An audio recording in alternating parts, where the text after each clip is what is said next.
लगातार 10 वर्षों से सीबीएसई बोर्ड का टॉप रिजल्ट दे रहे हैं। बेतिया से ही टॉपर निकल रहे हैं और वो भी सिर्फ एडुकेयर के बच्चे टॉप कर रहे हैं। और अब तो पता चला है कि जामिया में एक बच्चे का दाखिला भी हो गया। मात्र 2 महीना में तक पढ़ाएं और उसका एडमिशन जामिया में करा दिए। एएमयू का उसका रिजल्ट भी आ गया है। कई बार मिलने की कोशिश की जाती है, लेकिन ये सर जो है कि कभी मिलते नहीं है पत्रकारों से। लेकिन आज हम उनको पकड़े हैं और आज उनको हम बेनकाब करेंगे कि कितना बड़का सेटिंग करते हैं और कितना बड़का वो सेटर हैं कि उनका रिजल्ट लगातार 10 वर्षों से बेहतर हो रहा है। सुनने में आ रहा है कि शायद अब बीएचयू का भी सेटिंग करने वाले हैं और बीएचयू का भी रिजल्ट देने वाले हैं। आइए आज आपको हम मिलवाते हैं एडुकेयर के मन्नू सर से, जो पता चल रहा है कि सबसे बड़का रिजल्ट का सेटर हो गए हैं। देखिए, मैं 2 साल ऐसा वर्ष गुजारा हूँ जब 2 साल मैं बच्चों पे बहुत मेहनत करता था। मतलब करीब करीब 3-3 घंटा 4-4 घंटा मैथ्स की क्लासेस लेता था, लेकिन वो बच्चों का केवल मैथ्स में ही मार्क्स आ जाते थे, जैसे कि 94, 95, 100 नहीं आते थे। तो बहुत रोना आता था। लेकिन 1-2 साल के बाद वो सब ठीक हो गया। और वो 2 साल जो मैंने बहुत चीज़ों पे सोचा कि कैसे बच्चों को पढ़ाना है, किस तरह से मेहनत करना है, सभी सब्जेक्ट्स पे फोकस करना है, और उसके बाद जाकर के बच्चों का रिजल्ट्स अच्छा आना स्टार्ट हो गया। तो आप लोग कहते हैं सेटिंग्स कुछ नहीं होता है। बच्चे मेहनती हो और टीचर्स मेहनती हो, दोनों का तालमेल है कि रिजल्ट अच्छा आता है। लेकिन 10 वर्षों से लगातार आप सीबीएसई को टॉप दे रहे हैं। अभी इस बच्चे का अदनान का आपने जामिया में एडमिशन करवाया और इसका एक और रिजल्ट आ चुका है। एएमयू का इंट्रेंस एग्जाम आ चुका है, रिजल्ट भी आया है। अभी पता चला है कि कई जगहों पर आपके पढ़ाए बच्चे टॉप कर रहे हैं, जो बताते हैं कि मेरा बेस मन्नू सर ने बनाया है। ये बेस आपने बनाया है कि वास्तव में कहीं आप लोग जहां से रिजल्ट बनता है बोर्ड से कुछ सेटिंग वगैरह रखते हैं क्या कि हम इतना पैसा देंगे और हमारे संस्थान का, हमारे बच्चों का रिजल्ट दे आप देना? इतने बड़े देश में रहते हैं, जो सबसे बड़ा लोकतांत्रिक देश है, जहाँ पे लोग इतने ईमानदारी से जीते हैं, आपको लगता है कि यहाँ पे सेटिंग्स होता है? मेन चीज यही है कि बच्चे मेहनती होते हैं, टीचर्स मेहनती होते हैं। मेहनत कराओ, बच्चों का सिलेबस समय से खत्म कराओ। उसके बाद बच्चों का क्या चीज में कमी हो रहा है उसके कॉपी बार बार चेक करो, पढ़ा करके उससे सामने लिखवाओ। कुछ टीचर्स होते हैं कि डायरेक्टर हो गए, हम बच्चों की कॉपी देखेंगे ही नहीं। तो जब तक हम कॉपी बच्चों का लिखा हुआ नहीं देखेंगे, उसकी कमी को नहीं देख सकते हैं। और मैं 2 बार टेस्ट लेता हूँ 1 महीना में, एक माइनर और एक मेजर। मल्टीपल चॉइस क्वेश्चंस जो होते हैं वो माइनर टेस्ट में होते हैं, और मेजर टेस्ट में बच्चे हर एक क्वेश्चंस का आंसर लिखते हैं। और मान लेते हैं कि सोशल स्टडी का ही आंसर लिखे हैं, उसके बावजूद भी किसी बच्चे का कम मार्क्स आया, एवरेज मार्क्स आ रहा है या ज्यादा मार्क्स आ रहा है, उसकी कॉपी मैं चेक करने के बाद भी देखता हूँ, तब जाकर के एक बच्चा अच्छा तैयार होता है। ये नहीं कि मैं केवल मैथ्स का ही कॉपी देखता हूँ, मैं सभी सब्जेक्ट्स का कॉपी देखता हूँ। टीचर्स के चेक करने के बाद भी मेरी जितनी समझ है उस सब्जेक्ट में, मैं देखता हूँ, बारीकी से पकड़ता हूँ, उस टीचर को बताता हूँ, अपने अनुभव एक्सपीरियंस का इस्तेमाल करता हूँ, तब जाकर के एक बच्चा टॉपर बनता है। सेटिंग नहीं होती है। गांव के एक बच्चे को गांव से उठाकर और जामिया मिलिया, एएमयू जैसे अच्छे अच्छे शिक्षण संस्थानों में पहुंचा देना, यह एक साधारण बात नहीं है। इस उपलब्धि को एक छोटी उपलब्धि नहीं कही जाएगी। आखिर इस सफलता का श्रेय क्या है और इस सफलता का राज क्या है कि गांव से बच्चों को उठाकर आप सीधे देश के बड़े बड़े संस्थानों तक पहुंचा देते हैं? सबसे पहले तो आपका न्यूज चैनल के सभी दर्शकों को एडुकेयर इंस्टीट्यूट की ओर से बहुत सारी शुभकामनाएं। अब रही बात आपकी क्वेश्चन की, तो एक तो है कि एक्सपीरियंस, जो मुझे 12 इयर्स की एक्सपीरियंस है बच्चों को पढ़ाने का, और एक जमीन से जुड़ा होना, बच्चों में क्या कमी है। एक संस्कृत में श्लोक का एक लाइन है, अध्यापका किन्न पश्यन्ति। तो एक शिक्षक ना बच्चे के अंदर गुण अवगुण सबको देख लेता है और उसके बाद उस पर परिश्रम करता है, मेहनत करता है, कहाँ उसमें कमी है उस सभी कमी को निकालता है। उसके बाद जाकर के उस बच्चे की रिजल्ट अच्छी आती है। यह है मन्नू सर, एडुकेयर नाम से कमलनाथ नगर में एक कोचिंग संस्थान चलाते हैं और ये किसी परिचय के मोहताज नहीं है। चंपारण ही नहीं, चंपारण के बाहर के लोग भी इनको अच्छी तरह जानते हैं। लेकिन 2 महीने से मैं इनके पीछे पड़ा हूं, इनसे 2 शब्द बात करने के लिए, और लगातार प्रयास करने के बाद आज ये पकड़ा गए हैं। और आज इस धर पकड़ में मैं इनको छोड़ने वाला नहीं हूं, क्योंकि जब भी मैंने आया देखा कि क्लास चल रहा है और क्लास के समय किसी शिक्षक को डिस्टर्ब करना उचित नहीं है, इसलिए मैं हर बार वापस गया और आज आप मिल गए हैं। तो एक बार आपका स्वागत भी है मेरे चैनल पर, और इस चैनल के सभी दर्शकों के तरफ से आपको धन्यवाद है कि आपने चंपारण के उन बच्चों को लगातार बैक टू बैक हर साल प्रत्येक ईयर आपने सीबीएसई का एक बेहतर रिजल्ट दिया है और चंपारण के बच्चों को बेहतर मार्गदर्शन दिया है। क्या है इस बैक टू बैक ईयर की इतनी बड़ी सफलता का राज? सबसे पहले कि विद्यार्थियों को मेहनत करवाना। विद्यार्थी बहुत लगनशील होते हैं, बस उनको एक बार जो पढ़ाई समझ में आ जाएगी तो वो अपने आप मेहनत करना स्टार्ट करते हैं। तो कुछ ऐसा तरीका अपनाना जिससे कि पढ़ाई कंसेप्ट बच्चों के दिमाग में जाए और उसे मूलतः कंप्लीटली वो अपने दिमाग में लेकर के जाए। इन सब का प्रयास रहता है। हमें अपने टीचर्स के साथ का सहयोग भी मिलता है। वो सब और हम मिल करके उन विद्यार्थियों बहुत सारे मेहनत करते हैं। बच्चों को सबसे पहला कार्य होता है कि बच्चों से मेहनत कराना, और टीचर ऐसे होने चाहिए कि जो अपनी बातों को बच्चों को समझा पाए। उसके लिए टीचर्स को उन बच्चों की हर एक लेवल को चेक करना होता है कि किस लेवल पे समझ पाते हैं। क्योंकि बहुत सारे बच्चे अच्छे आ जाते हैं, बहुत सारे बच्चे इतने कमजोर आते हैं कि वो क्लास 8 में है और उनको 6 और 7 की कंसेप्ट नहीं पता है।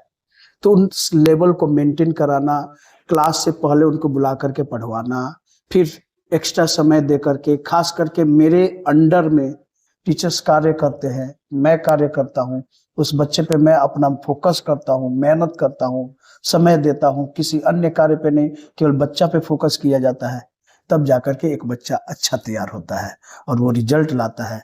मेरे पढ़ाए हुए 80+ स्टूडेंट्स जो हैं, जो मैं उनको 10 तक पढ़ाया हूँ, लेकिन अन्य कहीं से और से भी पढ़े हैं, लेकिन वो 80+ हैं जिनकी नीट में रिजल्ट्स हुई हैं, वो डॉक्टर्स हैं। तो ये है सफलता का राज, और क्या हो सकता है, मेहनत ही है बस। मतलब एडुकेयर में सिर्फ अकेले मनु सर नहीं पढ़ाते हैं, एक टीम है आपकी जी, जो आपके निर्देशन में, दिशा निर्देशन में कार्य करते हैं। हाँ, उन शिक्षकों को मैं करीब 1 साल तक ट्रेनिंग देता हूँ, समझाता हूँ कैसे पढ़ाना है। सबसे पहले वो डाउट क्लियरिंग क्लासेस में बैठते हैं, सडन क्लास में नहीं जाते हैं। उसके बाद मेरे द्वारा ट्रेनिंग देने के बाद, हर एक चीज़ समझाने के बाद वो टीचर्स क्लासरूम में जाते हैं। और मेरे यहाँ के टीचर्स का भी एक्सपीरियंस मोर देन 4 इयर्स है। 4 साल के एक्सपीरियंस के नीचे वाले टीचर्स को मैं क्लासरूम में नहीं भेजता हूँ। तो ये टीचर्स का भी है, क्योंकि इकलौता मन्नू सर ही एडुकेयर नहीं है, एडुकेयर को बनाने वाले उसके मेहनती टीचर्स भी हैं। अच्छा, वो लड़का जो गांव से निकल कर आया और उसने कहा कि मुझे जामिया में दाखिला लेना है, और आपने उसे किस तरह से पढ़ाया कि गांव से निकलकर आया बच्चा और बड़े कम समय आपके साथ पढ़ा और वह जामिया का एंट्रेंस एग्जाम पास करता है, क्या कुछ कहेंगे उसके बारे में? एक्चुअली वो बच्चा जो है एक परिवार की तरह ही है, क्योंकि उस परिवार से करीब करीब 10 से अधिक बच्चे मेरे पास पढ़े हैं, और उनके घर का माहौल ऐसा है कि वो लोग बोलते हैं कि मन्नू सर से पढ़ाओगे तो कुछ भी कर सकता है। तो उनके घर के लोग एक बार मिले कि सर, मेरा एक घर का छोटा सा बच्चा है और हम लोग का मन है कि मेरा बच्चा जो है जामिया या एएमयू में पढ़े। तो मैंने बोला कि ठीक है, पढ़ा दिया जाएगा, लेकिन सबसे पहले मैं बच्चे से मिलूंगा। बच्चा से मिलने के बाद मैंने बोला कि हाँ, पढ़ा दिया जाएगा। जब मैंने बच्चा को करीब करीब 10 या 20 दिन पढ़ाया, क्योंकि वो 10 जनवरी को हमारे यहाँ एडमिशन लिया, और 20 दिन पढ़ाने के बाद उनकी अम्मी का फोन आया कि सर, इसका जामिया का भी एंट्रेंस एग्जाम के लिए फॉर्म भरवा दिया गया है, तो सर इस बच्चे को आप जामिया के लिए भी तैयारी करा दें। तो मेरे पास शायद 11 दिन का समय बचा हुआ था। 11 दिन में मैंने उस बच्चे को तैयारी कराया, जामिया का एंट्रेंस एग्जाम निकाल लिया, साथ ही साथ जामिया मिलिया इस्लामिया में उसका एडमिशन भी हो गया है। और फिर बच्चे का जब वहाँ से एंट्रेंस एग्जाम निकाल लिया, फिर हम लोग एएमयू का तैयारी करा रहे थे।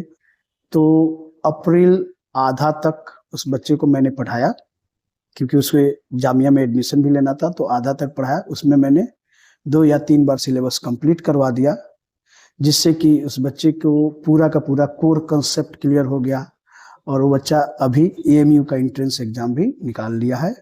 और उसको उसमें भी एडमिशन लेना है। पेरेंट्स जैसे चाहेंगे वो एडमिशन कराएंगे। एक बार हम मिलना चाहेंगे आपके उस मेधावी छात्र से और अपने दर्शकों को भी मिलवाना चाहेंगे हम उस मेधावी छात्र से।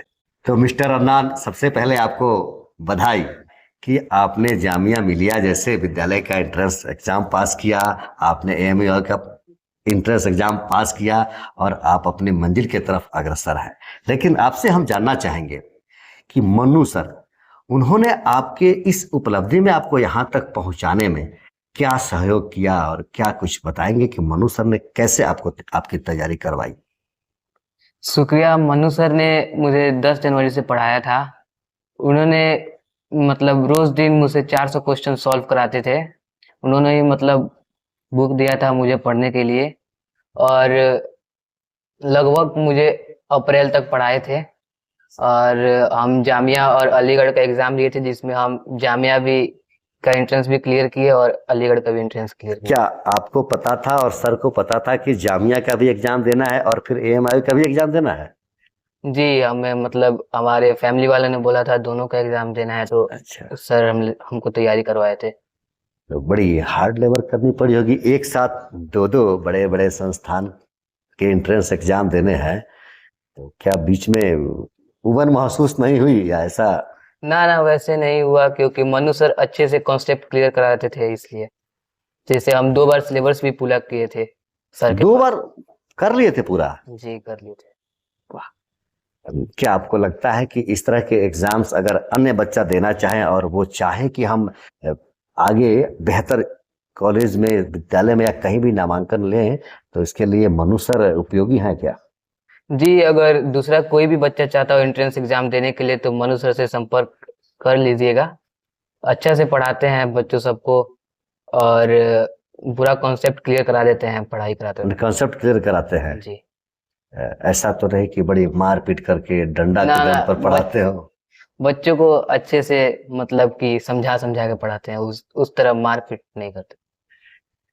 आप खुश हैं? हाँ जी, हम आप संतुष्ट हैं अपने सर के मार्गदर्शन में? जी। आगे क्या करने का इच्छा है? आगे परिवार वाले कहते हैं कि डॉक्टर बनने के लिए, तो हम मतलब डॉक्टर बनेंगे। नहीं, ये परिवार वाले की इच्छा है, आपकी इच्छा क्या होती है? हमारी भी वही है जिसमें परिवार वाले खुश हैं। जिसमें परिवार वाले खुश हैं। तैयारी की अपनी, वह किताब कहाँ से मिला? मन्नू सर ही मतलब किताब रिकमेंड किए थे और उन्होंने मतलब किताब दिया था मुझे पढ़ने के लिए। किताब का राज नहीं बताइएगा। मन्नू सर ने किताब दिया था, किताब का राज नहीं बताइएगा, कौन सा किताब दिया था? चलिए, खैर वो सर की और आपकी अंडरस्टैंडिंग है कि हो सकता है कि सर ने कुछ स्पेशल बुक्स रखे हो या तैयारी की हो या कहीं किसी तरह से उनको मिला हो, तो हम दबाव नहीं देंगे कि आप उस बुक का नाम बताइए। लेकिन इस बात तो माना जाए कि मन्नू सर के यहाँ अगर बच्चे पढ़े तो बेहतर मिलेगा रिजल्ट। जी सर, बच्चा तो कहा कि आपके मार्गदर्शन में अच्छा किया है। इस तरह के अगर अन्य बच्चे आपसे कुछ मार्गदर्शन लेना चाहें, जैसे आपने 100% रिजल्ट दे दिया, बड़े बड़े कम समय में एक बच्चा आपके पास आया, आपने उसे पढ़ाया और उसने 2 परीक्षा पास की, दोनों बड़े विद्यालय की परीक्षा, जो सबके बस की बात नहीं है। एड़ी चोटी का पसीना एक करना पड़ता है, कहा जाता है कि लोहे के चने चबाना पड़ जाता है, और वैसी परिस्थिति में आपने सफलता हासिल की है। क्या हमारे अन्य बच्चे भी आपसे अगर पढ़ना चाहे और इस तरह की परीक्षा को पास करना चाहे तो क्या कुछ सजेशन देंगे, क्या बताएंगे उनके लिए? क्योंकि ये तो लगभग बहुत क्लोज फैमिली से हैं, तो ये खुद अकेले आए थे, तो घर वालों का इनका प्रेशर था, क्योंकि उस घर से 12-13 बच्चे हमसे पढ़ चुके हैं, तो प्रेशर था कि सर पढ़ा दीजिए, आपके पढ़ाने से पास कर जाएगा। उन लोगों को विश्वास पहले से ही था कि ये पास करेगा, तो मैंने पढ़ाया। अब एक बच्चा को तो मैं पढ़ा नहीं सकता हूँ, ये तो बहुत मतलब ये था और कम समय था और मैं उस समय थोड़ा फ्री भी था, तो मैं पढ़ा दिया। तो अगर बच्चे मिलते हैं, बहुत सारे बच्चे आकर के कांटेक्ट करते हैं, तो इंस्टीट्यूट उसके लिए एक बैच स्टार्ट कर देगी AMU और JMI के एंट्रेंस एग्जाम के लिए, और बच्चे अपना 100% के आसपास रिजल्ट निकाल लेंगे, अगर मेरे मार्गदर्शन के अनुसार वो चलेंगे तो। क्योंकि एक बच्चा था और ये मेरे मार्गदर्शन के अनुसार चला, प्रतिदिन 400 से अधिक क्वेश्चंस करता था, और ये बच्चा जो है ना, उस समय जो है वो खुद को 7-8 घंटा समय देता था पढ़ने के लिए। उसके बाद मैंने बोला था कि तुम खेलना भी मत छोड़ना, तुम खेलो। तो वो प्रतिदिन खेलने भी जाता था 2 घंटा। मुझे बताता भी था कि सर मैं 1 घंटा 1.5 घंटा क्रिकेट जाकर के भैया लोग के साथ खेलता हूँ। मैंने बोला था कि खेलो, ये ठीक है, इससे ब्रेन फ्रेश रहेगा और सुकून मिलेगी, ठीक है, और कहीं ना कहीं प्रेशर माइंड में नहीं आएगा। तो एक बच्चा को पढ़ने के लिए हमेशा ये नहीं कि वो केवल पढ़ते ही रहे, उसका प्रेशर भी रिलीज होते रहे, जैसे कि छोटा मोटा खेल या घर में खेलना कूदना, परिवार के लोगों के साथ उठना बैठना, बात शेयर करना, इससे जो होता है बच्चा का प्रेशर कम रहता है। तो इनकी अम्मी भी बहुत अच्छी हैं, इनकी बहन सब, भाई सब बहुत अच्छा है सब। इनको अब मतलब एक छोटा सा बच्चा, क्योंकि ये बहुत छोटा था जब यूकेजी में था, तो पहली बार मुझसे मिला था जब इनकी बड़ी बहन लोग पढ़ती थी या बड़े भाई लोग पढ़ते थे तब। तो उस समय के बाद जब पहली बार आया तो बोला कि सर हम आपको मिले हैं, जब यूकेजी में थे तब आपको मिले थे, और फिर ये क्लास 5 में थे तो हमसे मिले, और ऐसा ही चला और ये पास कर गए हैं। एएमयू का एंट्रेंस एग्जाम पास कर गए हैं, साथ ही साथ जामिया में इनका एडमिशन भी हो गया है। चलिए, चलते चलते आपको मैं धन्यवाद दूंगा कि धन्य है हम और धन्य है हमारी यह चंपारण कि जहां आपके जैसे गुरु रहते हैं और हमारे बच्चों को सही दिशा देते हैं। देखिए, एक टीचर को जो है ना, वो अपनी अगर ड्यूटी ईमानदारी से करता है तो बच्चा कितना भी कमजोर हो वो आसानी से अपने मंजिल तक चला जाएगा। मेरे समझ में बच्चे कमजोर नहीं होते हैं, बस उनको समझाने का एक प्रयास, सुगम प्रयास, ढंग का प्रयास हो तो वो बच्चे कमजोर नहीं रहेंगे, अच्छे हो जाएंगे। वो जिस तरह से समझ रहे हैं उस तरह से आप अगर समझाने का प्रयास करेंगे तो वो सभी बच्चे जो होंगे सफल होंगे। तो बच्चों को समझना जरूरी है। अंत में मैं यही बोलूंगा कि अगर शिक्षक को के पास ये गुण है कि वो बच्चों के अंदर की बात समझ जाए, उनकी कमियों को देख ले, वो कैसे पढ़ना चाहते हैं, उन सभी बातों को अगर एक टीचर समझ जाता है तो फिर उस टीचर के लिए और उस बच्चे के लिए मंजिल आसान हो जाएगी। धन्यवाद आपके, बहुत धन्यवाद सर आपका, चैनल के सभी दर्शकों का जो इतना प्यार से आपको चैनल को देखते हैं और बहुत सारा प्यार देते हैं। और हम सब बहुत लकी हैं कि हमारे चंपारण में आपके जैसा एक कर्मठ, ईमानदार समाज सेवक जो पत्रकार हैं, जो बच्चों को और पढ़ाई पर और साथ साथ समाज के अन्य मूल्य कार्यों पर भी ध्यान देते रहते हैं जो समाज के लिए जरूरी है, और उस पर फोकस करते हैं। और एक सॉरी बोलूंगा इसलिए कि आपने बहुत बार प्रयास किया है, मुझे पता नहीं था कि आपने प्रयास कई किया बार है। आए, क्लास चल रहा था तो डिस्टर्ब नहीं किया। ठीक है। चलिए, आप सभी दर्शकों को भी सादर प्रणाम, बहुत बहुत धन्यवाद।